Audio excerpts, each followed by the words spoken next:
जो सतमार्ग का पथिक विवेकी, उसका यही निर्णय जो आप बोल रहे हैं। पर कर्म का बड़ा महत्व है, देह का बड़ा महत्व है, संसार का बड़ा महत्व है। पहले आपको सपोर्ट किया, अब उसकी व्याख्या कर। अगर ये मैं पंचभूत देह न मिलता तो मुझे भगवत तत्व का बोध कराने वाला विवेक भी न मिलता। अगर मुझे पांच भौतिक शरीर न मिलता तो मैं समाज की सेवा भी नहीं कर पाता, और मुझे ये ज्ञान नहीं होता कि समाज की सेवा का क्या सुख है और शरीर के राग के त्याग का क्या सुख है। इसलिए इस शरीर पर बड़ा महत्व है। क्यों? क्योंकि इसने आत्मानंद की प्राप्ति का हमें मार्ग बताया। शरीर भी हमारा 24 गुरुओं में एक शरीर भी गुरु बनाया, दत्तात्रेय जी। संसार भगवत स्वरूप है। ये हम जब अपने सुख का त्याग करके और इनके सुख की भावना करके भगवत चिंतन किया तो जो शुद्ध ज्ञान प्रकट हुआ। बहुनाम जन्मनावन्ते ज्ञानवान माम प्रपद्यते वासुदेवा सर्वमिति सामात्मा सुदुर्लभा। तो संसार प्रथम धरा में मिथ्या है, ब्रह्म सत्यम जगन मिथ्या, लेकिन अंतिम धरा में सर्वम खलमिदम ब्रह्म। बहुत बड़ा महत्व है वासुदेवा सर्वम। ये शरीर से तो हमें पता चला। अगर इस शरीर में न होते तो ना ये ज्ञान होता, ना ये भक्ति होती। इस शरीर का प्रथम में राग त्याग है, फिर बाद में तो जैसे गाड़ी का महत्व है, लक्ष्य तक पहुंचा देना, और लक्ष्य तक पहुंच गए तो गाड़ी में आग लग गई तो भी कोई परेशानी, क्योंकि हम अपने घर आ गए। लक्ष्य तक अगर हमारा चित्त वृत्ति मन अंतःकरण चतुष्टय जो है वो परमात्मा का नहीं हुआ, भयानक रोग आ जाए तो फिर आधे गाड़ी में आग लग जाने पर जो दशा होती है वही दशा उस साधक की होती है। और जिसकी भगवदाकार वृत्ति हो गई है तो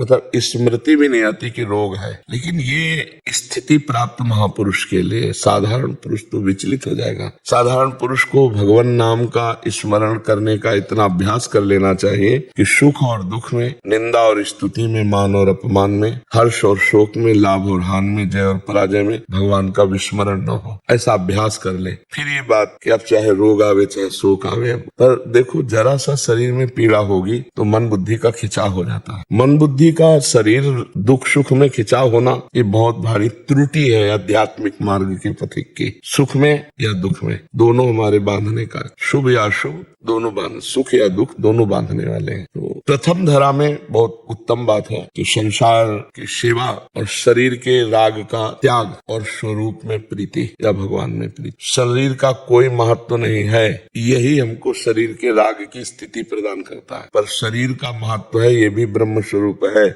इसके बाद की बात है। जैसे हम भक्ति में है तो भगवान की सेवा में आने वाले एक लोटे को भी पूज्य भाव से देखते हैं ना, मार्जन करके अच्छी जगह रखेंगे, भगवान की सेवा का लोटा है, तो ये जिससे हम मार्जन कर रहे हैं लोटे का, वो भी तो सेवा का पात्र है। तो फिर वो प्यारा भगवान के संबंध से है। पहले प्यारा देहाभिमान से भोग भोगने के लिए होता है, अभी भगवान की सेवा का पात्र हो गया। तनु वांग मनोभिर अमलई सोहम तवै वाश्रिता। भक्ति शरीर से, मन से, वाणी से कामना रहित होकर, कामना ही मल है, मैं आपका सेवक। अब सब कुछ भगवान का हो, अब कुछ त्याज्य नहीं बचा। त्याग और त्याग की स्मृति का भी त्याग, सब कुछ भगवान का। ये शरीर भी भगवान का, ये वस्त्र भी भगवान का, ये वाणी भी भगवान की, ये मन भी भगवान का, और मैं भी भगवान का। अस्तित्व खत्म। ज्ञान में शरीर मायाकृत, मैं चिदानंद, मायाकृत का त्याग, चिदानंद में स्थिति, फिर सर्वम खलमिदम ब्रह्म, फिर ये भी ब्रह्म। बाद में ये बचता नहीं है, हाँ ये भी ब्रह्म स्वरूप। तो पहले भी ब्रह्म स्वरूप था। जैसे पलटाओ इसको, पंचभूत जब अपने स्वरूप में आए, वो जब अपने स्वरूप में आए, त्रिगुणात्मिका अहंकार, अहंकार जब अपने स्वरूप में आया तो महातत्व, महातत्व जब अपने स्वरूप में आया प्रकृति, प्रकृति जब अपने स्वरूप में आई तो मूल प्रकृति, मूल प्रकृति जब अपने स्वरूप में आई तो ब्रह्म। तो पंचभूत क्या हुए? उधर से जब आया तो ब्रह्म, मूल प्रकृति, त्रिगुणात्मिका प्रकृति, महातत्व, अहंकार, त्रिगुण अहंकार, उसी में पंचभूत। सर्वम खलविदम ब्रह्म। पर पहले व्यतिरेक पद्धति अति आवश्यक। व्यतिरेक माने त्याग नहीं, ये नहीं, क्योंकि हम पहले ही लगे हुए हैं उसमें, और उसे मान लिया तो और उसमें रति हो जाएगी। पहले विरति फिर रति। बहुत सुंदर विवेक काम कर रहा है आपका। भगवान का आश्रय लेकर बढ़ो और जीवन मुक्त अवस्था तक विश्राम मत मानना, मनोरंजन मत करना, जब तक ये वास्तविक अनुभव ना हो जाए कि मैं शरीर नहीं हूँ, ये अनुभव हो जाए। तो अब जैसे अभी कोई थप्पड़ मारे तो लगेगा कि थप्पड़ मारा गया, पर उसकी व्यथा नहीं होगी, उसकी व्यथा में उसका क्यों मारा इसने, ये देहाभिमान प्रश्न करता है ज्ञानी ने। इसका प्रारब्ध था, उसके अंदर प्रेरित होगा, मार दिया। अपने हाथ से लग जाए तो क्या करेंगे हम, अपनी जवान दांत से कट जाए तो हम क्या करेंगे। ऐसे दूसरे के द्वारा दी हुई पीड़ा दूसरे शरीरों के द्वारा जब आत्मवत, तब समझ ले हमारा ज्ञान सिद्ध हो रहा है। पर भगवान का आश्रय लेकर खूब नाम जप करते हुए, और फिर नाम जप जरूर करना चाहिए। नाम जप करते हैं, हाँ बहुत एक प्रश्न और महाराज जी।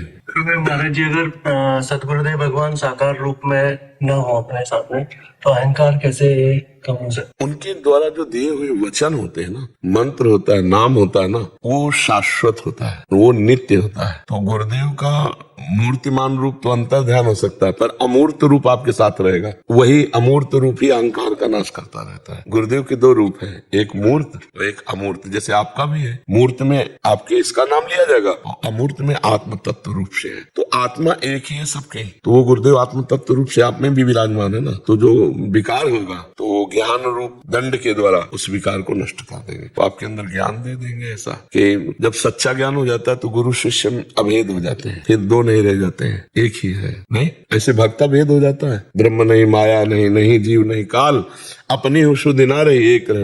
हमें बहुत अच्छा लगा आपसे संभाषण करके, क्योंकि जो संसार में भगवान का आश्रय लेकर, चाहे वो ज्ञान मार्ग हो, चाहे अष्टांग योग हो, चाहे मतलब कर्म योग हो या भक्ति योग हो, बहुत सौभाग्य, बहुत सौभाग्य। नहीं, ये माया समय देती है, अध्यात्म के लिए समय देती है, वो ही अपने प्रपंच में लगाए रहती है। और बहुत कृपा है आपकी कि आपकी बुद्धि पवित्र है, ठीक निर्णय कर रही है जी। हाँ, कभी कभी ऐसा होता है कि दम्भ का रोग लग जाता है, पाखंड का रोग लग जाता है, तो जब रोग युक्त आदमी बात करता है ना तो अलग लगता है। बहुत अभी सेफ्टी है कि ये दम्भ पाखंड का वायरस नहीं लगा, बहुत खतरनाक वायरस है, मिटियामेट कर देता है। तो बस अपने को छुपा के और अपने को बचा के, ये सिर्फ आपके लिए है। मतलब ये जो ज्ञान है ये सिर्फ अपने लिए है, कोई दूसरा लाभ ले जाए, जैसे अपनी चर्चा कर रहे हैं, तो हम ये विचार करते हैं कि हमको भगवान सौभाग्य दिए हैं, आकर के अज्ञानी बनकर प्रश्न करते हैं और हमें बोलने का सौभाग्य देते हैं। ये हमारी भगवान की सेवा बनती है।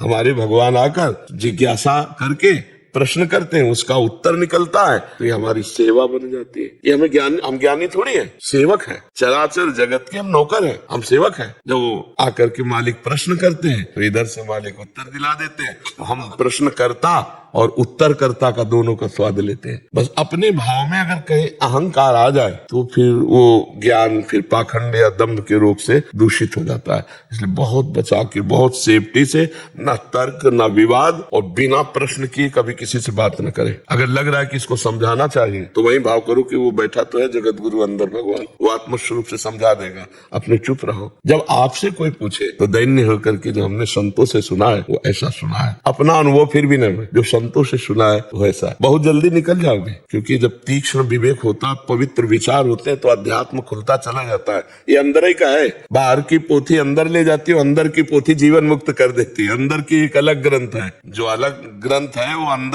अनुभव गम्य भजे, जैसे वो अनुभव से आता है, और उसी से जड़ चेतन का जो हमारे अंदर ग्रंथि नहीं पड़ी थी और पढ़ने का भ्रम था, वो भ्रम नष्ट हो जाता है। जासु कृपा सब भ्रम मिट जाई, गिर जासु कृपा न लगती है। महाराज जी, एक जिज्ञासा है कि क्या जीवन में अनुकूलता और प्रतिकूलता प्रारब्ध के फलस्वरूप आती जाती रहती है? अगर ऐसा है तो फिर इसके आने व जाने की चाहना क्यों होती है? नहीं करना चाहिए, यही तो अज्ञान है। जैसे हम कोई भी विश्व में नहीं चाहते कि दुख मिले, बलात् मिलता है, ऐसे सुख की भी चाह न करो, बलात् मिलेगा। अन मांगे आगे आवे गो, जीव पल लागे पल को। जैसे पलक हम नहीं चाहते अपने समय से लगती, ऐसे समय से शुभ कर्म का फल सुख और अशुभ कर्म का फल दुख मिल जाएगा। हम अज्ञान की कामना से ग्रसित हैं, इसलिए हम चाहे करते हैं। अज्ञान हमारे अंदर है, वही कामना पैदा कर रहा है। नहीं, बिल्कुल जरूरत नहीं, कोई भी कामना करने की जरूरत, अपने आप सब कुछ होगा प्रारब्ध के अनुसार। एक बात प्रारब्ध के अनुसार नहीं होगा, जीवन मुक्त प्रारब्ध के अनुसार नहीं होगा, भगवान के प्रेमी प्रारब्ध के, इसके लिए भजन करना होगा। इसके लिए हमारा मनुष्य शरीर है। और सुख दुख उन्नति अवनति तो पहले से निश्चित है, पहले से निश्चित है। कितने देखेगा भारी प्रवीण बुद्धि, कोई काम नहीं है, उनके पास नौकरी है ना, और सब उनके पास कागजात, भारी प्रवीण बुद्धि, प्रारब्ध है, धक्का खाना लिखा है तो कहीं जुगाड़ नहीं लग रहा। और कितने ऐसे हैं कि ऐसी कोई खास बुद्धि नहीं, उनकी देखा बात करके, और उनके बहुत धन है, क्योंकि पूर्व का सुकृत है। तो सुख और दुख ये प्रारब्ध के अधीन है, और सुख और दुख का अनुभव करना ये अज्ञान के अधीन है, और भगवान की प्राप्ति करना ये प्रयत्न और कृपा दोनों के अधीन है। भगवान की कृपा से हमको ऐसे मार्ग बताने वाले सदगुरुदेव मिल जाए, और उस बताए हुए मार्ग पर चलने का हम प्रयत्न करें तो सफलता प्राप्त हो जाए। समझ पा रहे हैं आप? महाराज जी, आपकी प्रवचन और सत्संग यूट्यूब के माध्यम से सुन रहा हूँ, और मैं पिछले 15 साल से बाहर रह रहा हूँ। महाराज जी ये कह रहे हैं कि किसी के साथ अगर लगाव हो गया हो तो उससे कैसे क्या आसक्ति। बढ़िया बात, शास्त्रीय शब्द आसक्ति है, पर ये आसक्ति जा नहीं सकती, बहुत कठिन हेले नाम है आसक्ति। आसक्ति कहीं भी, लेकिन जाना बहुत कठिन होता है, बहुत कठिन होता है। आसक्ति, समस्त आसक्तियों का नाश कराने में भगवान समर्थ है, और भगवान से हम प्रार्थना करें, भगवान का नाम जप करें, तो इससे सब आसक्तियां नष्ट हो जाती। भगवान का नाम बहुत सामर्थ्य रखा है। नाम जपते हो? हाँ जी। आसक्ति हुई नाम में? हाँ जी। तो फिर कहीं आसक्ति रही नहीं जाएगी। अगर नाम में आसक्ति हो गई तो फिर वो कहीं आसक्ति नहीं रहने देता। निज अनुभव ये कहो खगेसा है। कभी कभी जपा करते हैं सुबह 4 बजे उठ के, तो मन विचलित हो जाता है। मन को जाने दो, आप कुछ मत करो तो मन क्या कर लेगा। आपके दस्तखत के बिना, पहली बात तो समझ लो, वो भय दिखाएगा, प्रलोभन दिखाएगा, पर आपके दस्तखत के बिना मन कुछ कर नहीं सकता। कर सकता है? आपने ऐसा देखा कभी कि आपने स्वीकृति न दी हो, मन ने कर लिया हो, आप कहेंगे चलो अच्छा कर लेते हैं, तभी वो करेगा। तो मन अगर हमारा गलत मार्गों का चिंतन कर रहा है, वो भाग रहा है, हम राम राम कृष्ण कृष्ण राधा राधा हरि हरि जप रहे, तो मन ना लगने पर जहर पिलाया जाए तो मर जाओगे ना। आप उसमें दलील नहीं रख सकते कि हमने मन लगा के तो नहीं पिया। मन ना लगने पर अमृत पी लोगे तो अमर हो जाओगे ना। मन ना हो पर भी कोई छुआ दे आग तो जल जाओगे ना। तो मन ना लगने पर भी नाम तुम्हें भगवान की प्राप्ति करा देगा। हमारी बात, जब ये साधारण प्राकृतिक वस्तुएं अपना स्वभाव और प्रभाव रखती है, तो भगवान का नाम भी अमित महिमाशाली है। भाव कुभाव अनख आलस हो, नाम जपत मंगल दिश दशो। खूब नाम जप करो, भगवान से प्रार्थना करो, तो ज्ञान आ जाएगा। जहां आसक्ति है वो फिर ज्ञान नष्ट कर देता है।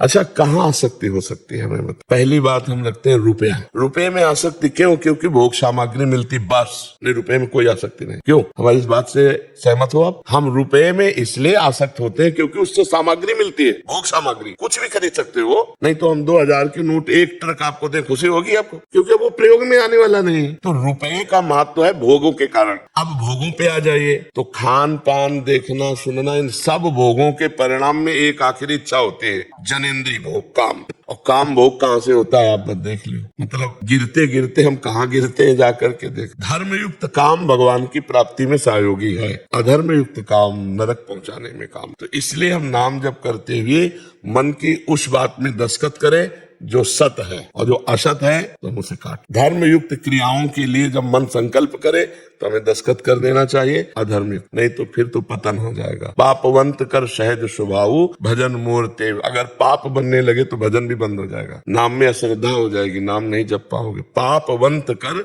सहज स्वभाव भजन मूर्ते भावना। यह बड़ा तमाशा है भगवान की माया का, कहाँ फंसाती है आप विचार करके देखो। बस इतना ही जीवन का सुख है, यही दुर्लभ मानुषो देखो, यही दुर्लभ मनुष्य शरीर का फल है। या नहीं, ऐसा तो नहीं हो सकता। मनुष्य शरीर का तो ये फल नहीं हो, ये तो पशु पक्षी सब जीवनिया मनुष्य योनि का फल है। काम आदि पर विजय प्राप्त करके परमात्मा में स्थित। पक्का मान लो, आज कर लो, चाहे किसी युग में करना, जब तक नहीं करोगे तब तक विश्राम नहीं मिलेगा, ऐसे भटकना होगा। जितना बैंक बैलेंस है यही रह जाएगा, जितने मित्र हैं सब यही रह जाएंगे। ये शरीर जिसके लिए पाप कर्म किया ये भी यही जल जाएगा, केवल कर्म साथ जाएगा। अगर भजन नहीं किया तो जीवन व्यर्थ है। जब ये ज्ञान आ जाएगा ना तो कहीं आसक्ति नहीं होगी। आसक्ति का जब ज्ञान के द्वारा ऑपरेशन होता है तो कहाँ आसक्ति है, कहाँ आसक्ति है? आप हमें बताओ है कहाँ?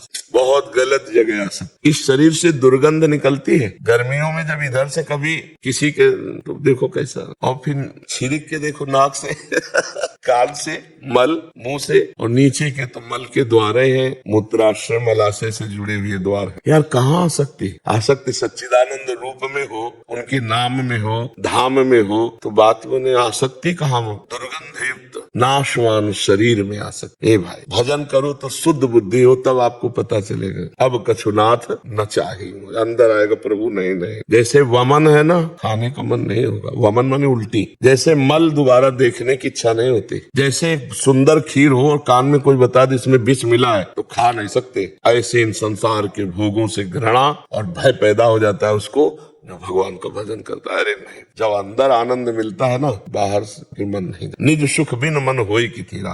तो मुझे लगता है भजन करो और भगवान से प्रार्थना करो, वो आपको ज्ञान दे, तो हर जगह से आसक्ति हट जाएगी। हर जगह से आसक्ति हट जाएगी। अगर आपको यह वीडियो अच्छी लगी है तो वीडियो को लाइक करें, कमेंट करें और चैनल को सब्सक्राइब जरूर करें। और मैं आपको मिलता हूँ कल एक और नए वीडियो के साथ। राधे राधे।